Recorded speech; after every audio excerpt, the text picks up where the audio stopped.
नमस्कार दोस्तों। मैं मनदीप आप लोगों के लिए आज एक नई कहानी लेके आया हूँ। मुझे उम्मीद है कि आप लोगों ने जिस तरीके से हमारी पिछली कहानियों को प्यार दिया है उसी तरीके से इस कहानी को भी प्यार देंगे।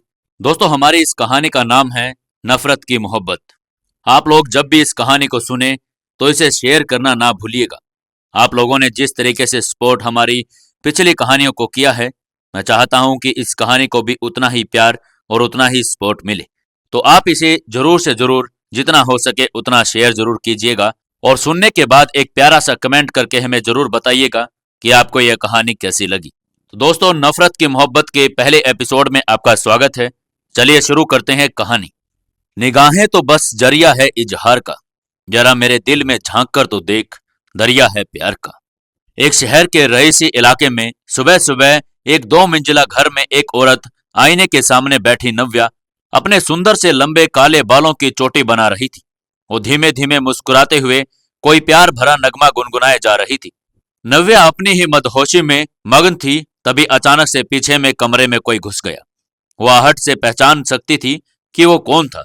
उस शख्स के आते ही नव्या को अपनेपन का एहसास हुआ। ये कोई और नहीं था, उसके प्यारे पति अभिनव थे। अभिनव का चेहरा एक्सप्रेशन लेस था, लेकिन उसकी आंखें गुस्से से लाल थी, मानो वो किसी को अपनी आंखों से ही जलाना चाहता हो। उसके अंदर एक ज्वालामुखी दहक रही थी। न जाने आज वो किस पर अपना कहर बरसाने वाला था। अभिनव ने कमरे में घुसते ही अपने बिस्तर पर रखे हुए नव्या के कपड़े उठाकर जमीन पर फेंक दिए। कितनी बार कहा है कि ये कूड़ा कचरा बिस्तर पर मत रखा करो, एक बार में समझ नहीं आता तुम्हें? अभिनव ने गुस्सा करते हुए कहा। ये कूड़ा कचरा नहीं है, साड़ी है हमारी, वो भी पूरे 3,000 की। हमारे घर से चढ़ावे में आई थी, नीचे क्यों फेंक दी? नव्या ने गुस्से में कहा। दोबारा तुम्हारी कोई भी चीज मुझे मेरे बिस्तर पर नहीं दिखनी चाहिए। अभिनव ने अपने गुस्से से भरी लाल आंखों से नव्या को देखते हुए कहा।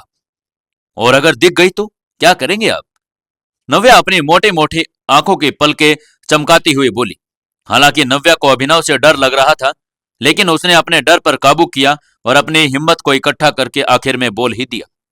अभिनव गुस्से में उबलता हुआ नव्या के करीब आया, लेकिन नव्या डर के मारे दीवार से चिपक गई। नव्या डर और गुस्से के मिले जुले भाव से अभिनव की ओर देखने लगी। तभी अभिनव ने गुस्से में कहा, अगर नजर आई तो तुम्हें तुम्हारे सामान के साथ उठाकर कमरे से बाहर फेंक दूंगा। ये कहते हुए अभिनव का ओरा बहुत खतरनाक लग रहा था। वो किसी डेविल से कम नहीं था। उसकी काली गहरी आंखें इतनी डरावनी थी कि अगर कोई रात को उसे देख ले तो डर के मारे बेहोश हो जाए। लेकिन अभिनव दिखने में बहुत ही अट्रैक्टिव था और उसे अगर एक हैंडसम डेविल कहा जाए तो गलत नहीं होगा, क्योंकि उसकी पर्सनैलिटी ही ऐसी थी। ये किस चीज की इतनी गंदी स्मेल आ रही है? तभी अभिनव ने अपने नाक को सिकोड़ते हुए कहा, सरसों के तेल की। अभी अभी तो हमने चोटी बनाई है, आप कहें तो आपके सर पर मालिश कर दें। नव्या ने चाबुक की तरह अपनी चोटी घुमाई और बोली, कोई जरूरत नहीं है, गेट लॉस्ट। वो अपने नाक को हाथ से बंद करते हुए बोला। क्या बोले? हिंदी नहीं आती क्या आपको? नव्या अपने ठेठ देहाती अंदाज में बोली। मैंने कहा यहां से जाओ और दोबारा मेरे कमरे में बैठकर ये सरसों का तेल लगाने की जरूरत नहीं है। चलो निकलो यहां से। यह कहकर उसने बड़े ही बेदर्दी से नव्या का हाथ पकड़कर उसे कमरे से बाहर कर दिया। कमरे के बाहर आते ही नव्या के दिल में एक टीस उठी। उसकी आंखों में आंसू आ गए थे। मन में बहुत सारे सवाल उठ रहे थे। उसे समझ नहीं आ रहा था कि उसकी क्या गलती हुई थी जो उसे इस तरह हर बार बेइज्जत कर दिया जाता था। 25 साल का अभिनव लंदन के कॉलेज में एमबीए करके हाल ही में भारत लौटा था। यहाँ कानपुर में अपने पिता का बिजनेस उसे ही संभालना था। राव ग्रुप ऑफ इंडस्ट्रीज के मालिक राघव राव का बड़ा बेटा था अभिनव राव। लंदन में रहकर खूब जिमिंग करके अभिनव ने एक अच्छी खासी एथलीट बॉडी बना रखी थी। माथे तक आने वाले बाल, गोरा रंग और 6 फुट का कद उसे किसी फिल्मी हीरो के जैसा लुक दे रहा था। उसके 6 एब्स तो कहर ही ढा रहे थे। बदकिस्मती यही रही कि अभिनव के पिता राघव का कानपुर के पास ही के किसी गांव की जमीन को लेकर काफी समय से विवाद चल रहा था। राघव वहां चमड़े की फैक्ट्री लगाना चाहते थे, जबकि गांव के मुखिया किसी भी कीमत पर वो फैक्ट्री वहां नहीं लगना देना चाहते थे। राघव ने पैसे देकर मुखिया जी को अपने पाले में लाने का प्रयास भी किया, लेकिन कामयाब नहीं हुए। मुखिया राम किशोर जी ईमान के पक्के थे। हालांकि राघव के रुतबे और शोहरत से मुखिया जी काफी प्रभावित थे। ईमान कितना भी सच्चा क्यों न हो, उसके बिकने के लिए एक अच्छी कीमत होनी चाहिए। आखिर में राघव ने मुखिया जी के एक साथ बड़ा सौदा कर ही लिया। मुखिया जी की इकलौती बिटिया नव्या की शादी अपने बड़े बेटे अभिनव से तय कर दी। अपने बेटे की राय जानने की उन्होंने कोशिश भी नहीं की। अभिनव ने जब शादी से मना किया तो उन्होंने उसे धमकी दे दी कि अगर उन्होंने शादी नहीं की तो बिजनेस और जायदाद में उसका कोई हिस्सा नहीं रहेगा, उसे बेदखल कर देंगे। बिजनेस को ऊंचाइयों पर पहुंचाने की चाहत रखने वाले अभिनव को अपने पिता के फैसले के आगे हार माननी ही पड़ी। नव्या ने राव खानदान की बड़ी बहू बनकर घर में प्रवेश कर लिया था। नव्या 20 साल की गांव की गौर गंवार लड़की, देखने में एकदम गुलबहार के फूल की जैसी उजली खिलदड़ स्वभाव की। उम्र का बचकानापन तो जैसे गया ही नहीं, जैसे तैसे उसे बीए पास करवा दिया गया जुगाड़ करके। वैसे भी नव्या जैसी लड़की को बीए से अधिक कुछ कराना मुखिया जी को पैसे की बर्बादी ही समझ आता था, क्योंकि पढ़ने लिखने में ज्यादा रुचि उसकी किताब के पन्नों को एरोप्लेन बनाने और नाव बनाने में होती थी। मुखिया जी ने ऊंचे घराने में फटाफट ब्याह के लिए अपनी इकलौती जिम्मेदारी से भी मुक्ति पा ली। दान दहेज में राघव जी को फैक्ट्री के लिए जमीन तो मिली ही, साथ ही उनकी फूड मिल्स के लिए हर साल कच्चे माल की सप्लाई मुखिया जी के खेतों से होने लगी। बिरादरी वाले राजी नहीं थे। राजपूतों की बिटिया राव में क्यों ब्याही जाए? राजपूतों के अच्छे लड़के पर अकाल था क्या? लेकिन मुखिया जी को केवल राघव राव की शानो शौकत में पल रही अपनी लाडली नजर आ रही थी। नव्या भी अधिकतर गांव की लड़कियों की तरह गृह कला में बेहद निपुण थी, चाहे रसोई हो या सफाई या घर का साज सज्जा। नव्या के होते हुए मुखिया जी का आंगन हमेशा गाय के गोबर से लिपा पुता चमचमाता नजर आता था। खाने में कड़ी पकोड़े से लेकर दही बड़े तक शायद ही ऐसा कोई पकवान हो जो वह ना बना पाती हो। लेकिन नव्या की किस्मत में गाय के गोबर से लिपा हुआ आंगन नहीं, बल्कि ग्रेनाइट और संगमरमर से चमचमाते हुए फर्श लिखे थे। उसे कितने भी पकवान क्यों न बनाने आते हों, लेकिन उसे गांव की गवार और जाहिल समझकर रसोई में घुसने भी नहीं दिया जाता था। ऐसा बिल्कुल भी नहीं था कि ससुराल में उसका शोषण किया जाता था, लेकिन उसकी हरकतों से सब परेशान हो चुके थे। एक दिन नव्या रसोई में खाना बनाने गई तो गर्म माइक्रोवेव में बिना ग्लव्स पहने सीधा अपना हाथ डाल दिया और जल गई। उससे भी बुरा जब हुआ जब उसने वैक्यूम क्लीनर में अपना कमरा साफ करने की कोशिश की। अपनी साड़ी ही वैक्यूम क्लीनर में फंसा ली। शुक्र था कि अभिनव के अलावा कमरे में कोई नहीं था, लेकिन प्यार से उसे समझाने और वैक्यूम क्लीनर चलाना सिखाने के बजाय अभिनव उस पर भड़क गया और उसे कमरे से निकाल दिया। तब से तो सबने तौबा ही कर ली और सारा काम नौकरों को ही करने दिया गया। नव्या की मासूमियत इतनी हद तक थी कि पति पत्नी का रिश्ता क्या होता है उसके लिए केवल टीवी सीरियल और फिल्मों के ज्ञान तक ही सीमित था। नव्या के आसपास होने से उसे गुदगुदी महसूस होती थी। वो चाहती थी कि अभिनव उसके साथ वैसे ही शरारतें करे जैसे फिल्मों में हीरो और हीरोइन एक साथ करते हैं। लेकिन अभिनव को तो वो अपने आसपास फूटी आंख भी नहीं सुहाती थी। जब अभिनव कमरे में नहीं होता तो वो उसकी शर्ट की बाहों में अपनी कमर को लपेट लेती और झूम जाती। अभिनव उसकी कितनी भी बेइज्जती कर ले उसे कोई फर्क नहीं पड़ता था। वो एक कान से सुनकर दूसरे कान से निकाल देती थी। कारण भी था, अभिनव के अलावा घर में सभी की चहेती थी, चाहे उसकी सास हो या ससुर। सबके जबान पर पूरे दिन एक ही नाम होता था, नव्या का। नव्या और अभिनव की शादी के पीछे भले ही कुछ कूटनीतिक कारण रहे हों, लेकिन राघव और उसकी पत्नी आरती को नव्या पहली ही नजर में भा गई थी। इन सबसे ज्यादा प्यारी थी उससे ददिया सास, यानी अभिनव की दादी। जल्दी ही 80 पार करने वाली चरने फिरने से लाचार दादी की सेवा के लिए 3 नौकर लगाए गए थे। उनका अलग कमरा था। नव्या ने सारे नौकरों को हटाकर उनका सारा काम अपने हाथों हाथ में ले लिया था। वैसे भी घर का कोई काम उसे करना नहीं होता था, इसलिए पूरे दिन वो दादी जी के आगे पीछे लगी रहती। कभी सरसों के तेल से उनके जर्जर हाथ पैरों की मालिश कर दी, कभी उनके बचे खुचे सफेद बालों की चोटी में रिबन गूंथती, कभी गर्म पानी करके उन्हें अपने हाथों से मल मल कर नहाती और उनके नाश्ते और खाने के टाइम उन्हें अपने हाथों से खाना खिलाती। दादी अपनी पतोहू पर वारी जाती। कहते हैं अपनापन इंसान की हर बीमारी दूर कर देता है। कहाँ तो दादी माँ खुद भी करवट नहीं ले पाती थी, कहाँ अब खुद बिना सहारे के पलंग पर उठकर बैठ जाती थी। नव्या दादी की सेवा में कोई कसर नहीं छोड़ती थी और दादी भी जी भर कर उसे बहुत सारा प्यार करती थी और उसे आशीषें देती थी। दूधो नहाओ पूतो फलो बेटा, तेरा सुहाग भाग बना रहे। उन्हें क्या पता लड़का बिटिया होने की तो नौबत ही नहीं आने देता था उनका पोता। घर में उसे अपने देवर के रूप में एक बहुत ही अच्छा दोस्त भी मिल गया था, शिवा, राघव का छोटा बेटा और अभिनव का छोटा भाई। शिवा नव्या का हम उम्र था, इसलिए दोनों में खूब बनती थी। वो नव्या को भाभी कहने के बजाय नाम से ही बुलाता था। घर में इस बात के लिए उसे खूब डांट भी पड़ती थी, लेकिन उसके कान पर जूं न रेंगती पूरे घर में अगर उसे किसी से डर लगता तो वो उसका बड़ा भाई अभिनव ही था। शिवा शहर के नामी कॉलेज में बीबीए कर रहा था और जिसमें उसकी जरा भी रुचि नहीं थी। उसे तो सिंगर बनना था, गाने गाना उसका शौक था और वो अपना प्रोफेशन बनाना चाहता था। नव्या, इधर आओ मेरे साथ। शिवा ने नव्या का हाथ पकड़कर खींचते हुए बोला। अरे अरे रुको तो, क्या काम है, बोलो। नव्या, जो दादी के कमरे में पलंग पर चादर बिछा रही थी, गुस्से में बोली। अरे जल्दी आओ ना, तुम्हें एक चीज दिखानी है। शिवा की आंखों में शरारत भरी थी। क्या दिखाने के लिए लेकर जा रहा था शिवा नव्या को? कौन सी खास बात थी जो शिवा बताना चाहता था? नव्या शिव के साथ जाएगी? अगर अभिनव ने उन दोनों के बारे में पता चलेगा तो उसका क्या रिएक्शन होगा? जानने के लिए बने रहिए हमारी इस कहानी के साथ। दोस्तों, नव्या की कहानी के दूसरे एपिसोड में आपका स्वागत है। अगर आपको कहानी अच्छी लग रही है तो इसे शेयर करना ना भूलें और एक प्यारा सा कमेंट करके जरूर जाएं। चलिए शुरू करते हैं कहानी।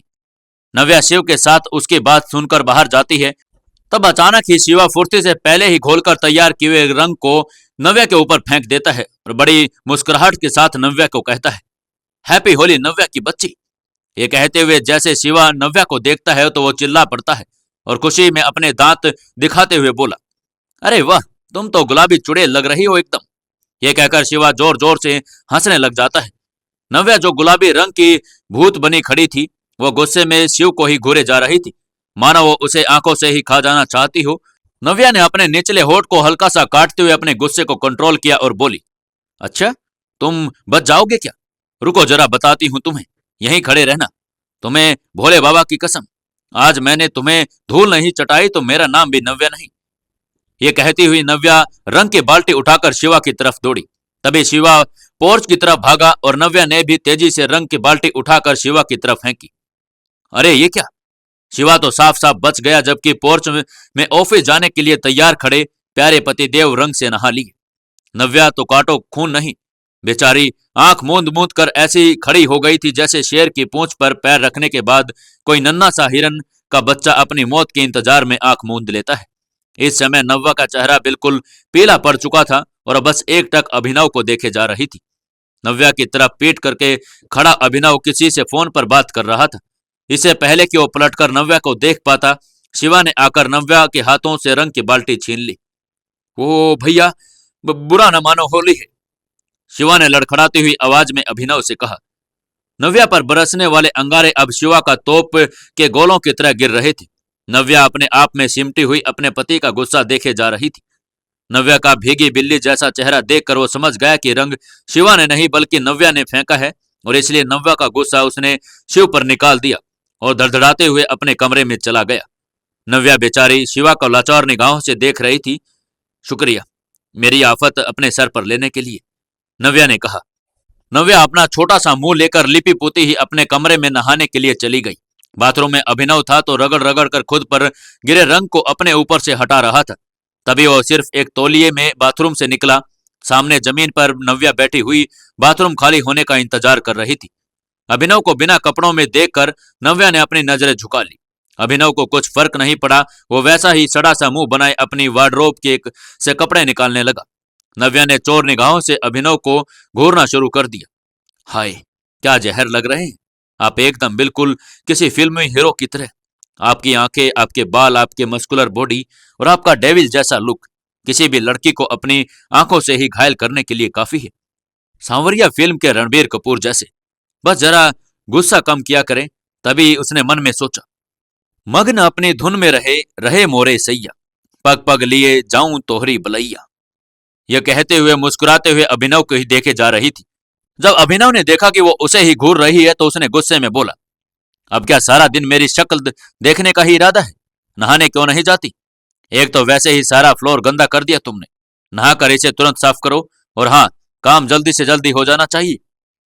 फिर उसने तुरंत ही कुछ याद आ गया और नव्या से बोला, रहने दो देवी जी, तुम मत साफ करना कुछ भी, मैं किसी नौकर को बोल दूंगा।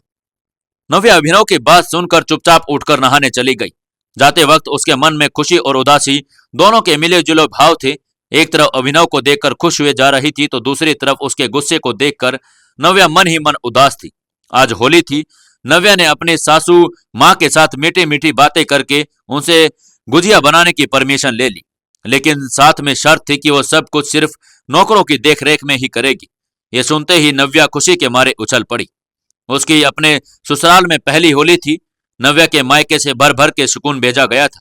ढेर सारी गुजिया, मिठाइयां, गाय के दूध से बना शुद्ध खोया, देसी घी, सूखे मेवे और तमाम सामान था। घर के हर इंसान के लिए कुछ न कुछ तोहफे थे। नव्या का परिवार भले ही गांव का था, लेकिन बहुत समृद्ध और पैसे वाला परिवार था। गांव में उनकी 3 दूध की डेयरी थी, अपनी आटा चक्की लगी थी, करीब 50 गायें और उतनी ही भैंसें थी। कानपुर शहर में मुखिया जी की पशुओं के चारे की दुकान थी। खेत खलिहान तो थे ही, इसके अलावा काफी पुश्तैनी जमीन जायदाद थी सो अलग। गांव में मुखिया जी का रुतबा तो था। नव्या ने बड़े मन से गुजिया बनानी शुरू कर दी। अपने मायके में की रसोई से निडरता से फुदकती घूमती नव्या यहाँ मॉड्यूलर किचन में हर चीज को होले से छू रही थी, कहीं फिर से उसे कोई गलती ना हो जाए। नौकर उसे जैसे बताते रहे थे वैसे ही वो कर रही थी। यहाँ सामान तो सब था, लेकिन उपकरण आधुनिक थे जिसमें कुछ तो नव्या ने भी कभी देखे नहीं थे। वो किताबी ज्ञान से ही भले कच्ची थी, लेकिन सीखने में माहिर थी। नौकर जिस चीज को एक बार बताता चलता था वो अच्छे से ध्यान रखती थी। कुछ ही देर में उसने कई सारे पकवान बना डाले, फिर वहीं पसर कर जमीन पर बैठ गई। मम्मी कितना याद कर रही होगी हमें। हमसे तो किसी ने पूछा तक नहीं कि मायके जाने के लिए। बेचारी अकेले ही सब बनाई होंगी। सोचते सोचते प्यारी सी आंखों से झिलमिलाते हुए 2 मोती उसके गुलाबी गालों पर लुढ़क गई। लाख वारे न्यारे हो ससुराल पर, मायका मायका ही होता है आखिर। तब तक नवाबजादे शिव ने किचन में प्रवेश किया। आहा, क्या खुशबू है यार, क्या बना डाला, जरा मैं भी तो देखूं। शिवा ने खुशी से चिल्लाते हुए कहा। ये कहते हुए उसने गरम गरम गुजिया से भोग लगाना शुरू कर दिया। शिवा इस बात से अनजान था कि यह सब नव्या ने बनाया था। उसे तो यही पता कि नव्या की कोई किचन में घुसने नहीं देगा, और इसलिए वो मजे से खाने के लिए वहीं बैठ गया और एक एक करके सब चेक करने लग गया। वाह, क्या स्वाद है, ये किसने बनाया है? नव्या कोई नया कुक आया क्या? वाह, क्या कमाल बनाया है। मेरा तो जी ही चाहता है कि उस इंसान के हाथ चूम लूं। तभी नव्या ने फटाफट बच्चों की तरह हाथों में अपनी मुट्ठियां आगे बढ़ा दी और शिवा उसे देखकर हंसने लगा। ये सब क्या है? अब ये मत कहना कि तुमने बनाया है। पागल हो गई हो क्या? शिवा ने मुस्कुराते हुए कहा। हाँ हाँ, मैंने ही बनाया है। नव्या ने जल्दी से हामी भरते हुए कहा। पर तुम्हें तो किचन में किसने घुसने दिया? शिवा ने कहा। मम्मी जी ने, नव्या ने कहा। अरे आज तो ना, ये गुजिया खाने के बाद मम्मी पापा तो क्या, मेरे प्यारे भैया भी तुम्हारे फैन हो जाएंगे, शिवा ने चिल्लाते हुए कहा। अच्छा जी? नव्या ने भी खुश होते हुए पूछा। अरे है बाबा, बिल्कुल सच, और मीठा तो बहुत पसंद है उन्हें, शिवा ने कहा। अरे वो सुडू बातें तो करेले जैसी करते हैं, और पता है ना आपको, नव्या ने अपने चेहरे पर उदासी लाते हुए कहा। तुम्हें बुरा लगता होगा ना, जब तुम्हें वो जरा भी इंपोर्टेंस नहीं देते, तुम्हारा बिल्कुल भी ख्याल नहीं करते। अरे ख्याल तो छोड़ो, तुम्हारी तरफ देखते भी नहीं। वो तुम्हें बहुत दुख होता होगा ना, शिवा ने उदास होते हुए कहा। नहीं, बिल्कुल नहीं, मुझे बुरा नहीं लगता। हाँ, मुझे पता है कि वो मुझे पसंद नहीं करते, इसी बात का तो अफसोस है। अगर शादी नहीं करनी थी तो मना को कर सकते थे ना, बस। जब डांटते हैं तो ऐसा लगता है मार ही डालेंगे। अरे छोड़ो इन सब बातों को, तुम तो बस गुजिया खाओ, गुजिया। इतना कहकर वो 4 गुजिया प्लेट में रखकर दादी माँ के कमरे में भाग गई।